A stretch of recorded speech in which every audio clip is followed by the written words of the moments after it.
बहुत से लोग आपको प्यार करते हैं। मैंने ये कई लोगों से सुना है, लेकिन ऐसे लोग भी हैं जो आपकी आलोचना करते हैं, मीडिया समेत। और मीडिया के लोगों ने 2002 के गुजरात दंगों पर आपकी आलोचना की है। आलोचना के साथ आपका कैसा रिश्ता है? कैसे आप आलोचकों से निपटते हैं? कैसे आप आलोचना से निपटते हैं, जो मीडिया या आपके आसपास या आपके जीवन में कहीं से भी आ सकती है? देखिए, आपने जो कहा आलोचना और कैसे डील करते हैं, तो अगर मुझे एक वाक्य में कहना है तो मैं उसका स्वागत करता हूँ। क्योंकि मेरा एक कन्विक्शन है कि क्रिटिसिज़्म ये डेमोक्रेसी की आत्मा है। अगर आप ट्रू डेमोक्रेट हैं, आपके ब्लड में डेमोक्रेसी है, तो हमारे यहाँ तो कहा जाता है शास्त्रों में, निंदक नियरे राखिए। जो आलोचक होते हैं वो सबसे निकट होने चाहिए आपके पास। तो आप डेमोक्रेटिक वे में अच्छे ढंग से अच्छी जानकारियों के साथ काम कर सकते हैं। और मैं मानता हूँ कि क्रिटिसिज्म होना चाहिए और ज़्यादा होना चाहिए और बहुत तीखा क्रिटिसिज्म होना चाहिए। लेकिन मेरी शिकायत ये है कि आजकल क्रिटिसिज्म नहीं हो रहा है। क्रिटिसिज्म करने के लिए बहुत अध्ययन करना पड़ता है, विषय की बारीकी में जाना पड़ता है, सच और झूठ खोज करके निकालना पड़ता है। आजकल लोग शॉर्टकट ढूँढने की आदत के कारण कोई स्टडी करते नहीं है, रिसर्च नहीं करते हैं, वीकनेसेस को ढूँढ के निकालते नहीं हैं और आरोप लगाने में लग जाते हैं। एलिगेशंस और क्रिटिसिज्म के बीच में बहुत अंतर होता है। आप जिन लोगों का रेफरेंस दे रहे हैं वो एलिगेशंस हैं, वो क्रिटिसिज्म नहीं है। और लोकतंत्र की मजबूती के लिए क्रिटिसिज्म चाहिए। आरोप से किसी का भला नहीं होता है, तू-तू मैं-मैं चलता है। और इसलिए मैं क्रिटिसिज्म को हमेशा वेलकम करता हूँ और जब आरोप झूठे होते हैं तो मैं बहुत स्पष्टतापूर्वक अपने डेडिकेशंस के साथ मेरे देश की सेवा में लगा रहता हूँ।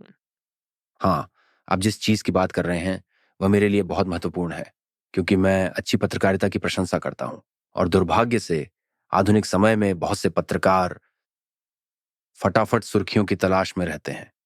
आरोप लगाते हैं क्योंकि ऐसा करने से उन्हें फ़ायदा पहुँचता है, क्योंकि उन्हें सुर्खियाँ चाहिए, सस्ती लोकप्रियता चाहिए। मुझे लगता है कि महान पत्रकार बनने के लिए इच्छा और भूख होनी चाहिए और उसके लिए गहरी समझ की आवश्यकता होती है। और इससे मुझे दुःख होता है कि कितनी बार ऐसा हुआ है। हमारी बात करने का भी यही कारण है। मुझे नहीं लगता कि मैं इसमें बहुत अच्छा हूँ, लेकिन मैं इन्हीं कारणों से आपसे बात करना चाहता था। लोग ज़्यादा कोशिश भी नहीं करते और ज़्यादा रिसर्च भी नहीं करते। मुझे नहीं पता कि मैंने कितनी किताबें पढ़ी हैं। मैंने सिर्फ़ अनुभव करने, सिर्फ़ समझने की कोशिश की। तैयारी में बहुत कुछ पढ़ा है। इसमें बहुत तैयारी, बहुत काम लगता है और मैं चाहूँगा कि बड़े पत्रकार ऐसा ही करें। इसी आधार से आप आलोचना कर सकते हैं, गहराई से जाँच कर सकते हैं। आप वास्तव में सत्ता में बैठे लोगों की स्थिति कैसी है, इसकी जटिलता की जाँच कर सकते हैं। उनकी ताकत, उनकी कमज़ोरियाँ और उनकी गलतियाँ भी जो उन्होंने की हैं। लेकिन इसके लिए बहुत ज़्यादा तैयारी की ज़रूरत है। काश ऐसे महान पत्रकार इस तरह के और काम करें। देखिए, मैं बताता हूँ, वेल डायरेक्टेड और स्पेसिफिक क्रिटिसिज्म वास्तव में पॉलिसी मेकिंग में को मदद करता है।